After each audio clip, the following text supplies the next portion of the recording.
आप सबको नमस्कार, शुभ संध्या। सार्थक government job point YouTube channel आप सब लोगों का हार्दिक स्वागत करता है। चैनल को सब्सक्राइब करके वीडियो को लाइक शेयर करें। चलिए खबरों की शुरुआत कर लेते हैं। फटाफट आप सब लोग सारी अपडेट देंगे। आप लोग बेल आइकन जरूर दबा लिया करें। जब बेल आइकन दबाएंगे तो उसमें ऑल का ऑप्शन जरूर सेलेक्ट किए, ठीक है ना। और ऐसे ही सब्सक्राइब ना किया करें, बल्कि सब्सक्राइब करने के बाद बेल आइकन को अवश्य प्रेस किया करें। तो उससे क्या होगा, वीडियो की नोटिफिकेशन आपको मिल जाएगी। एक महत्वपूर्ण सूचना है आप सभी लोगों की, उत्तर प्रदेश लोक सेवा आयोग की। इसमें आरओ, एआरओ और पीसीएस को लेकर के संशय के बादल अब छटने लगे हैं। विद्यार्थियों को काफी दिन से इंतजार था कि हमारी परीक्षा तिथियां आ जाएं, और ये परीक्षा तिथियां आप सभी लोगों को यथाशीघ्र देखने के लिए मिल जाएंगी। लोक सेवा आयोग अपनी पूरी प्रिपरेशन कंप्लीट कर चुका है। कौन सी फर्म आपका पेपर कराएगी ये भी कंप्लीट हो चुका है, क्लियर हो चुका है, शासन से मंजूरी भी मिल चुकी है। अब यक्ष प्रश्न इस बात का को लेकर के है कि पहली परीक्षा आपकी आरओ होगी या पीसीएस होगी। तो मैं आप सभी लोगों को बता दूं, आप सभी लोगों को पहली परीक्षा पीसीएस 2024 प्रारंभिक परीक्षा ही देखने के लिए मिलेगी। लेकिन उसके पहले आप सभी लोगों को सम्मिलित राज्य कृषि सेवा परीक्षा का एग्जाम देखने के लिए मिलेगा। इसकी तैयारियां मुकम्मल की जा चुकी हैं, पर्याप्त है, और सेंटरों का पूरा लेखा जोखा मिल चुका है, स्कैनिंग हो चुकी है, वेरिफिकेशन हो चुका है। अब इनको सिर्फ और सिर्फ पेपर कराना है। इसके संबंध में नोटिफिकेशन आप सभी लोगों को 27 तारीख तक देखने के लिए मिलेगा। मतलब 31 मई के पहले आप लोगों को नोटिफिकेशन मिल जाएगा। लोक सेवा आयोग ने थोड़ा सा अपनी स्ट्रेटजी में चेंजेस किया है। जब विद्यार्थियों को ये पता होता था कि हमारी परीक्षाएं 1.5 महीने 2 महीने फलाना तारीख पर होगी, और उसमें अब थोड़ी सी चेंजेस ये हुई कि विद्यार्थियों को 25 से 28 दिन का समय दिया जा रहा है, ठीक है ना। थोड़ा सा स्ट्रेटजी जो है वो उत्तर प्रदेश लोक सेवा आयोग ने अपनी चेंज की है। आवेदन आने के बाद आप सभी लोगों को ये मान करके चलना पड़ेगा, हाँ हम 25 दिन या 28 दिन में पेपर देने के लिए तैयार होंगे। तो आप सभी लोग अपनी तैयारियां पूरी तरीके से इन आप स्विंग कर दीजिए, जोरों पर तैयारियां शुरू करिए, ताकि आप लोगों की सफलता में किसी प्रकार का कोई संशय ना रहे। रही बात आपके टीजीटी पीजीटी 2022 को लेकर के, तो आज हम लोग उत्तर प्रदेश शिक्षा सेवा चयन आयोग भी गए थे, क्योंकि आप सभी लोगों को मैं बता दूं असिस्टेंट प्रोफेसर की तैयारियां स्टार्ट हो गई हैं। और ऑफिशियल जो आप लोगों को नोटिफिकेशन है, मतलब जो इसका अनाउंसमेंट होगा कि हमारी परीक्षा कब हो रही है, विज्ञापन संख्या 51 को लेकर के, मैं आप लोगों को बता दूं 20 जून के पहले आप लोगों को परीक्षा तिथियां मिल जाएंगी। 20 जून क्या है, 10 ही जून मान लीजिए। क्यों? क्योंकि पदों का वेरिफिकेशन स्टार्ट हो चुका है। जो अध्यासन मांगने थे वो प्रक्रिया स्टार्ट हो चुकी है। इसके बाद आप लोगों की टीजीटी पीजीटी का ही नंबर होगा। ये तो क्लियर हो गया कि चलो भैया हमारा असिस्टेंट प्रोफेसर सबसे पहले कराने चल रहे हैं। और ये परीक्षा आप सभी लोगों को जुलाई के तृतीय अथवा चतुर्थ सप्ताह में देखने के लिए मिलेगी। मतलब जुलाई अंतिम सप्ताह में देखने के लिए मिलेगी, आप यूं बोल सकते हैं, ठीक है ना।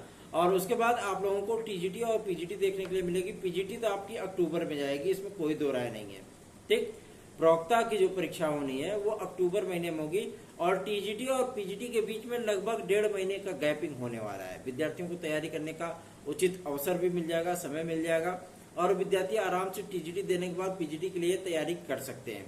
इसलिए आप सभी लोग अपनी तैयारियों को टीजीटी के माध्यम से अपना स्ट्रेटेजी बना लीजिए, क्योंकि प्रवक्ता तो आपको 1.5 महीने बाद ही देखने के लिए मिलेगी।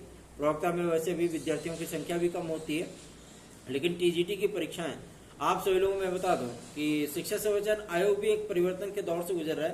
पहले क्या होता था कि कई विषयों की परीक्षाएं एक दिन में एक पाली में करा ली जाती थी, लेकिन अब ये परीक्षाएं आप सभी लोगों की 3 दिन देखने के लिए मिलेंगी, ठीक है ना। थोड़े थोड़े विषयों का एक दिन, और उसी में घुसेड़ देंगे कोई बड़ा विषय, जैसे हिंदी हो गया, संस्कृत हो गया, अंग्रेजी हो गया, गणित हो गया, ठीक है ना। ये विषय आपके जो है मतलब घुस जाएंगे बीच में, ठीक। और ऐसे ऐसे करके आप लोगों को 6 शिफ्ट में पेपर देखने के लिए मिलेगा। मतलब 3 दिन आप लोगों को ये पेपर देखने के लिए मिलने वाला है। तो स्ट्रेटजी में तब्दीलियां है, ताकि किसी भी प्रकार से पेपर का लीकेज ना हो, पेपर में पारदर्शिता रहे। भाई हर जगह पे सरकारी विद्यालयों को सेंटर बनाया जाना है, तो ऐसी परिस्थितियों के लिए भाई जाहिर सी बात है कि सेंटरों की संख्या उतनी पर्याप्त होगी नहीं विद्यार्थियों के अकॉर्डिंग।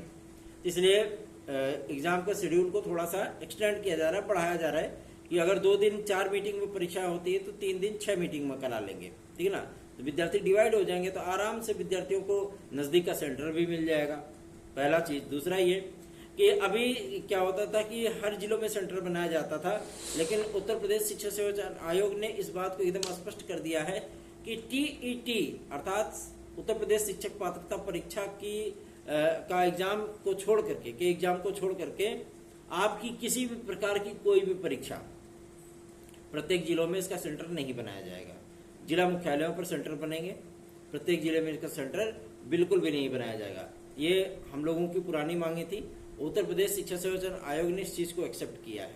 और सबसे बड़ी चीज ये है कि आप लोगों के जो परीक्षा नियंत्रक हैं वो जून महीने में आ रहे हैं, ठीक है ना। परीक्षा नियंत्रक आने के बाद, क्योंकि वित्त अधिकारी की नियुक्ति होने के उपरांत अब आपका टीईटी का नोटिफिकेशन भी जारी होने वाला है और इसकी अधिसूचना किसी भी दिन आप लोगों को देखने के लिए मिल जाएगी, ठीक है। और उसके बाद इसकी जो परीक्षा होगी वो आप सभी लोगों को सितंबर अक्टूबर तक देखने के लिए मिलेगी, क्योंकि उसके पहले आपकी टीजीटी पीजीटी असिस्टेंट प्रोफेसर वगैरह है, ठीक है। और एक विज्ञापन आप लोगों को देखने के लिए मिलेगा संस्था प्रधानों का, उसका भी वेरिफिकेशन कंप्लीट कर लिया गया है और पदों के अध्याचन आज ऑफिशियली तरीके से वो उत्तर प्रदेश शिक्षा संयोजन आयोग को रिसीव करा दिए गए हैं, ठीक है। तो ये थी आज की अपडेट आप सभी लोगों के लिए। और एलटी ग्रेड जीएससी प्रवक्ता के लिए भी जो नानुकुर थी, आज इस चीज को भी क्लियर कर लिया गया। आपकी सारी बातें स्पष्ट हो चुकी है। शिक्षा निदेशालय से भी अध्याचन जो रोके गए थे वो प्रेषित कर दिया गया है और जो अपडेटेड नियमावली थी वो ऑफिशियल तरीके से उत्तर प्रदेश लोक सेवा आयोग को भेजी जा चुकी है। अब सिर्फ और सिर्फ आपके विज्ञापन की बारी है। विज्ञापन तभी जब आपका ये पीसीएस वाला मैटर सॉल्व हो जाए, आरओ एआरओ का मैटर सॉल्व हो जाए, ठीक है ना। उसके बाद उत्तर प्रदेश लोक सेवा आयोग आपका एलटी ग्रेड का विज्ञापन जारी करेगा। और आज इस बात को भी स्पष्ट कर दिया गया है कि पहले एलटी ग्रेड का विज्ञापन आएगा, नॉट जीएससी लेक्चरर, ठीक है। पहले हम लोग तो यही सोच रहे थे कि नियम जैसा है कि टीजीटी के साथ पीजीटी आता है और इसमें थोड़ा सा तब्दीलियां इन्होंने कर दी है कि हम पहले एलटी ग्रेड का विज्ञापन जारी करेंगे और उस परीक्षा को कराने के उपरांत ही जीएससी लेक्चरर का विज्ञापन जारी करेंगे, ठीक है। अधिकतर क्या होता है कि विद्यार्थियों को ज्यादा विज्ञापन अगर दे दिया जाए और परीक्षाओं को लगा दिया जाए तो उसमें पेपर की जो मतलब कहते नहीं है कि स्ट्रेंथ होती है आयोग की भी और विद्यार्थियों की भी, वो थोड़ी सी कम हो जाती है, ठीक। अब पता लगे कहीं पेपर फिर से लीकेज हो गया तो फिर से छीछा लेतर होगा। इससे बेहतर है कि पेपर को थोड़ा सा एक्सटेंड किया जाएगा, आपका जीएससी लेक्चरर को बाद में कराया जाएगा, एलटी ग्रेड का विज्ञापन आप लोगों को पहले मिलेगा। बहुत से विद्यार्थी, बहुत से हमारे भाई बहन कहते हैं भैया थोड़ा आप अगर जोर लगा देंगे, प्रयास कर देंगे तो हो जाएगा। मैं आप सभी लोगों को बता दूं ये बात सत्यता है। हम सभी लोग भी प्रयास करते हैं तो कहते नहीं है कि जब आप लोगों का सहयोग नहीं मिलता है तो मन बड़ा दुखी हो जाता है, ठीक है ना। आप सभी लोग सहयोग करें तो जाहिर सी बात है बहुत से कार्य हो सकते हैं, लेकिन आप लोग सहयोग नहीं करते हैं तो मन दुखित हो जाता है।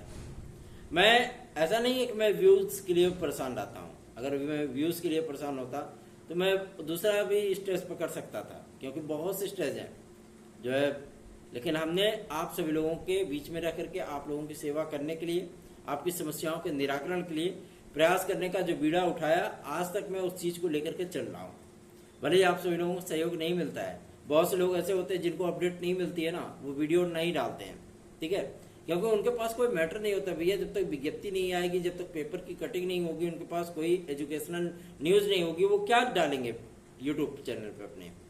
लेकिन अपने पास क्या है, हम जनप्रतिनिधियों के बीच में भी जा रहे हैं और आज तो वैसे भी चुनाव प्रचार का अंतिम दिन है ना, अंतिम दिन है। तो जाहिर सी बात है आप सभी लोगों के लिए कुछ बेहतरीन सा प्रयास करते रहते हैं ताकि प्रतियोगी भाई बहनों के जीवन में जो समस्याएं हैं उन समस्याओं का निराकरण हो सके। अब बारी आपकी एलटी ग्रेड और जीएससी लेक्चरर की है। अगला जो नेक्स्ट विज्ञापन होने चल रहा है वो एई का विज्ञापन नहीं होगा, वो एलटी ग्रेड का विज्ञापन होगा। ये बात एकदम स्पष्ट हो गई है उत्तर प्रदेश लोक सेवा आयोग से, क्योंकि एई का विज्ञापन आप सभी लोगों का मतलब जो सम्मिलित राज्य कृषि अभियंत्रण सेवा परीक्षा, शुद्ध हिंदी में अगर बात की जाए तो इसका अभी तक न तो सिलेबस तैयार हो पाया है, न प्री का न मेंस का, और किसी तरीके का इसका इंफ्रास्ट्रक्चर बिल्कुल भी मेंटेन नहीं है, जिसकी वजह से ये विज्ञापन आप लोगों का डिले होकर के सितंबर तक जा सकता है, अगस्त सितंबर तक जा सकता है। लेकिन एलटी ग्रेड के सारे मामले क्लियर हो गए हैं और आज कुछ मामले डिक्लेयर किए जा रहे हैं जो आपके डिक्लेयर किए गए हैं, जो आपके लैंग्वेज और लिटरेचर को लेकर के हैं, इंग्लिश सब्जेक्ट के लिए, ठीक है। और मैथ में जो डिग्रियों को नई मान्यता दी गई आपके पीजीटी और टीजीटी में, उसको एलटी और जीआईसी के लिए भेजा गया है। तो प्रक्रियाएं आप सभी लोगों की चल रही हैं। माध्यमिक शिक्षा मंत्री महोदया इसमें थोड़ा सा ज्यादा ही इन वैकेंसीज को लेकर के सीरियस हो गई हैं, क्योंकि अपर सचिव और शिक्षा निदेशक महोदय ने स्पष्ट लिख दिया शासन को कि जब तक हम अध्यापकों की नियुक्तियां नहीं करेंगे तब तक दिक्कतों का सामना विद्यार्थियों को करना पड़ेगा। तो आप लोग चिंतित ना होइए, हम तो जोर लगा ही रहे हैं, आप सभी लोगों को भी साथ देना होगा। Sarthak government job point YouTube channel का सार्थक 2.0 अगर नोट्स आप लोगों को चाहिए, TET C TET super TET, TGD PGT, LT JSC, UP constable, DSSB, UGC reserve, Bihar BEd भर्ती, बीएड प्रवेश परीक्षा, बिहार शिक्षक भर्ती आदि के लिए। तो देर मत करिए, सार्थक government job point YouTube channel को सब्सक्राइब करके वीडियो को लाइक शेयर करिए और 9721411385 इस व्हाट्सएप नंबर को आप अपने मोबाइल नंबर पर सेव कर लीजिए मोबाइल में, और इसी नंबर पे आप हमें व्हाट्सएप करिए, हम आपको नोट्स उपलब्ध करा देंगे। रही बात आपके टीजीडी पीजीटी 2016-2021 को लेकर के, तो विद्यार्थियों, मेरे भाई बहनों, आप सभी लोग थोड़ी सी बस प्रतीक्षा और करिए। आप सभी लोगों की प्रक्रियाएं चल रही हैं और आप लोगों को बहुत जल्दी ही नियुक्ति प्रक्रिया से गुजरना होगा। निश्चित बेफिक्र होकर के अपने भाई को आशीर्वाद दीजिए, अधिकाधिक संख्या में वीडियोस को शेयर किया करिए। धन्यवाद, शुभ रात्रि।